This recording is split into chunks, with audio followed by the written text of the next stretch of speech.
Okay, in this lesson we're going to look at how sometimes we need to use grid maps to show pathways to places.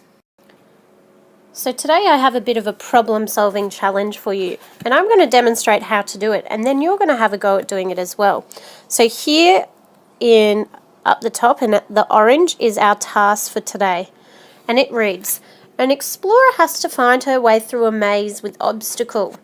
To guide the explorer safely through the wacky weather maze, she needs clear instructions. So, here is our grid map.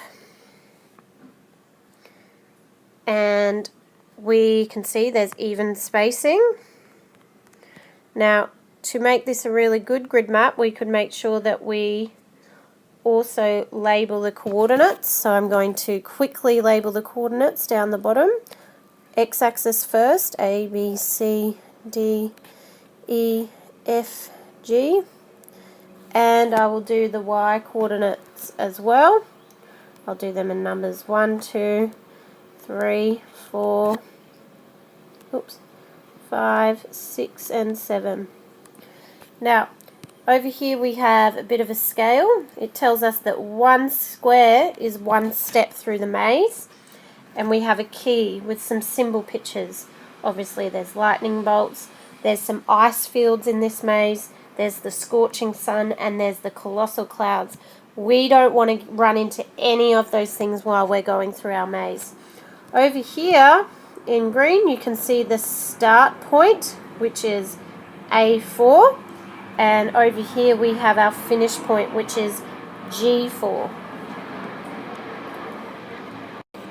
So, our task is to guide the explorer safely through the wacky weather maze, and she's going to need clear instructions. So, knowing that she's starting here at 8-4, and I want to get her over here to G4, I need to give her some directions to get her there safely without running into any of the weather. Now I can already see a pretty clear pathway. I can see that she can go along here, up, along, down, and to the finish there. But I have to try and give directions to help the explorer through. And I can't just be saying up and through and over here, because that would be very confusing. So I'm going to give some pretty clear instructions. I'm going to say to the explorer that she can move to the right 2 blocks. 1, 2. Then she could go up 1. Then she could go right 2. 1, 2.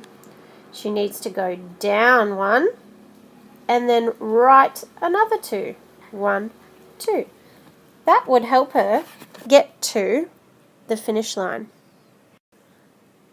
Another way I could give those instructions is say go to B4, then to C4, then to C5, D5, E5, E4, F4, and then you can get to the finish at G4. That's another way I could give directions. A completely other way that I could give directions for the explorer to get through those ice fields is by using my compass points and by using north, east, south, and west. I could say to the explorer, if I wanted them to travel through this pathway to the finish line, start at A4 and to go east 2, because this is the east direction, north 1, east another 2, south 1, and east 2 again. That would get her to the finish line. What if I wanted the explorer to take another pathway? This time I want her to start again at the start line and go this way. Across to there, diagonally down, and then back up to the finish line. How could I give those directions clearly to the explorer?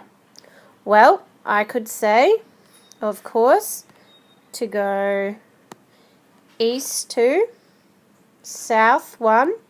And if I want to go diagonally down to here, I'm going this direction, I could say go southeast 1, east another 2.